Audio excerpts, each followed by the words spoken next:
ताज्या घडामोडींसाठी पहा फक्त महाराष्ट्र 18 न्यूज बुलेटिन।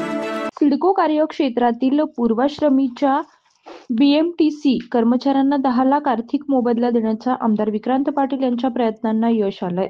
लवकरच आर्थिक मोबदल्याच्या चेकचं होणार वाटप, आमदार विक्रांत पाटील यांनी दिली माहिती।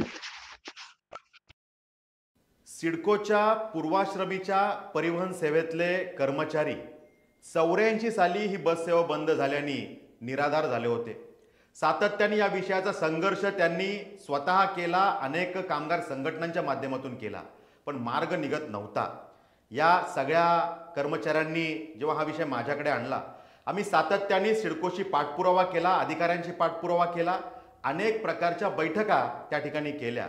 सिडकोचे जॉईंट एमडी गणेश देशमुखजी यांनी यात सकारात्मक सगळा मार्ग पुढे घेतला आणि या विषयाला 691 कर्मचाऱ्यांना तात्काळ मोबदला मिळावा आणि उर्वरित जे कर्मचारी 1500 पैकी शिल्लक राहतात त्यांना सुद्धा त्यांच्याकडे जी कागदपत्र असतील त्याचा आधार घेऊन त्यांनाही मोबदला मिळावा असा प्रयत्न आम्ही त्या ठिकाणी करत होतो।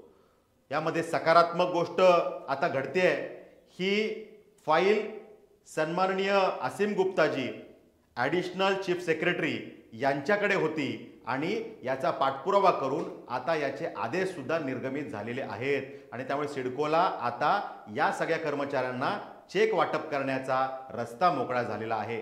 त्यामुळे लवकरच 691 कर्मचाऱ्यांना 10 लाख रुपयांचा मोबदला हा प्रत्येकी दिला जाईल आणि उर्वरित कर्मचाऱ्यांना सुद्धा त्यांच्याकडे जी कागदपत्र आहेत त्या आधारे त्यांची एलिजिबिलिटी बसवून त्यांना सुद्धा हा मोबदला मिळेल। मला वाटतं की सरकारचं या निमित्तानं मला अभिनंदन करायचं आहे। आदरणीय देवाभाऊंचं, आदरणीय उपमुख्यमंत्री महोदयांचं या निमित्तानं अभिनंदन करायचं आहे की जो प्रश्न 42 वर्ष प्रलंबित होता त्या प्रश्नाला आता वाट मोकळी झाली आहे आणि आमच्या कर्मचाऱ्यांना आता 10 लाख रुपयांचा मोबदला आणि न्याय मिळतोय।